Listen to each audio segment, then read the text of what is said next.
This is solving equations in the 5th grade textbook.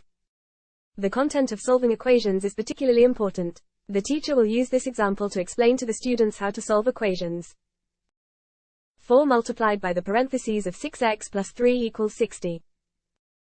The 4 and the number inside the parentheses here are multiplied, so we can omit the multiplication sign here. First, when we solve equations, we need to start by writing the word solve. Since the 4 and the number inside the parentheses are multiplied, we can expand the parentheses and multiply the 4 with the numbers inside.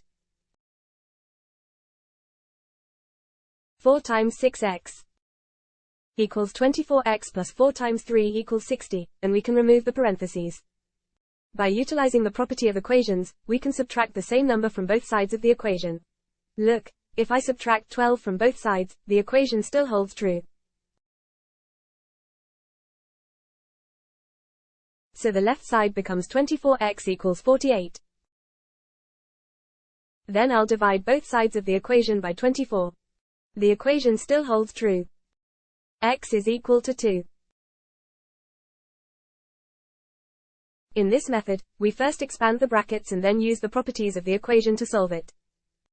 In the second method, we still start by writing the keyword, solve. Because of the multiplication relationship between 4 and the number inside the brackets, it can be seen as a factor and the other factor can be considered as 60, their product. In this exercise, we also use the properties of the equation. We divide both sides of the equation by 4. Alright, this is how the teacher explains it using the second method. By dividing both sides by 4, the 4 cancels out and the left side of the equation becomes 6x plus 3. And 60 divided by 4 is equal to 15.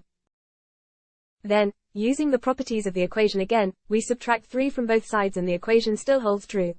6xy is equal to 12. Divide both sides of the equation by 6 at the same time. The equation still holds true, and x equals 2. Look, the teacher solved this equation using 2 different methods. We are utilizing the properties of equations. In fact, solving equations is a particularly important concept, and we will use equation methods to solve more difficult application problems in the future. Students, please remember to pay attention to the teacher. During the winter vacation, the teacher will guide you to preview the contents of Unit 5 in advance. The link below is the full video lecture course for Unit 5. Let's get prepared in advance.